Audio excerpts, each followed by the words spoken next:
Okay, we have started another session, and here I am going to look at problem 15 through 17, where a price searcher decision-making process. So I'm going to use the red color for annotation. Okay, so we're good to go. Let's first go through the graph itself before we answer questions 15, 16, and 17.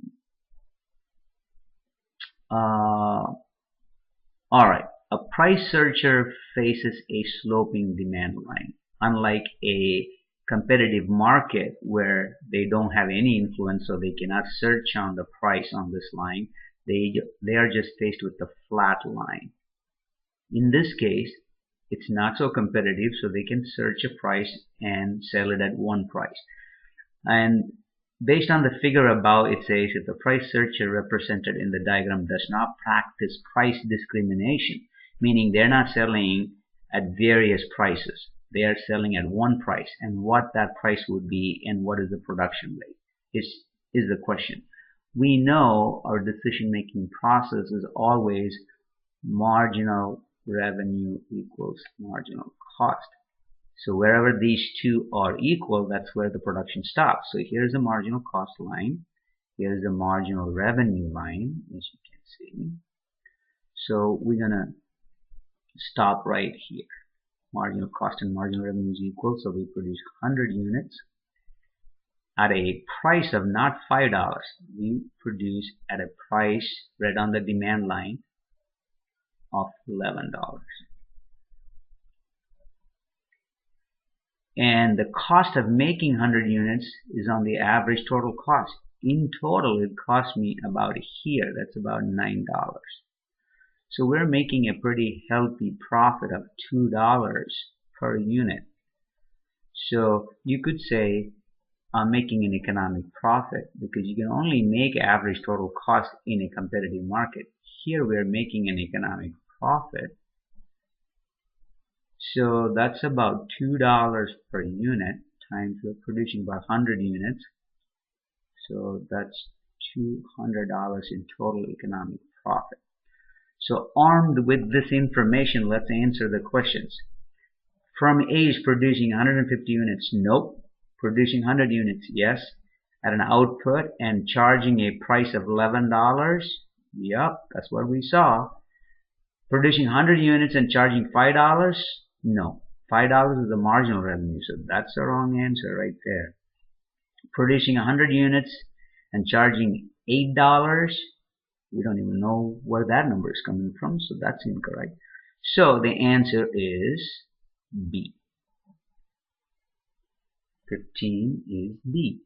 What about 16? Based on the figure above, the firm will incur a loss? No, it's making a profit. So earning a normal profit? No. It's earning a $200 profit. So we know that. So its answer is D. What about 17? Producing 150 units and charging $8. No, we know it's producing 100 units and charging several different prices. No, it's not charging 8 units. Producing 150 units, it's not producing 150. It's producing between 100 and 150 units and charge several different prices. No, produces 150 units. Oh, let's read the questions again. I made a mistake of not reading this question. Based on the figure above, if the firm was able to practice individual price discrimination.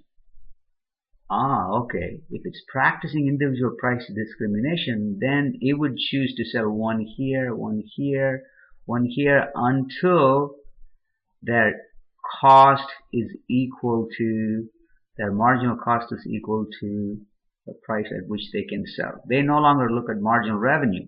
They look at the marginal cost, and each individual additional one is getting that marginal revenue. So the marginal revenue is actually, each one of them is the marginal revenue, because I can produce one here and sell at this price. I can produce the next one and sell at this price. Produce the next one and sell here. Produce the 150th unit and sell it at $8. and my marginal cost is equal to that. If I produce anything more than that, my price at which I can sell would be something like $4, but my marginal cost would be a lot more, so I wouldn't do it. So I would just do it up to here, 150 units. I can produce it at a cost of $8 and sell it at a price of $8, right? So at this point, my marginal revenue equals marginal cost. That's about $8 when you price discriminate.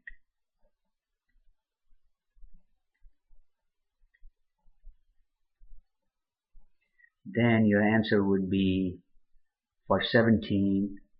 If you price discriminate, you would produce 150 units and charge several different prices between 0 to here, 150 units. You'll be charging several different prices. That's what you would be doing.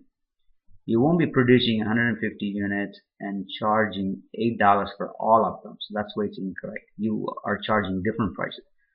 So we know we're producing 150. So the 100 is the wrong answer. Another 100 to 150 is the wrong answer. So we have to choose between these two, right? Is it this 150 production or this 150 production? The question is this one or that one?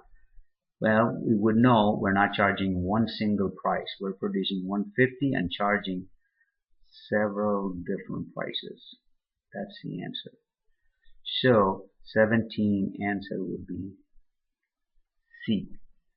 So 17 answer is C. So hopefully you guys understand this problem based on just me quickly reading the question and not answering properly. That should serve you as a lesson.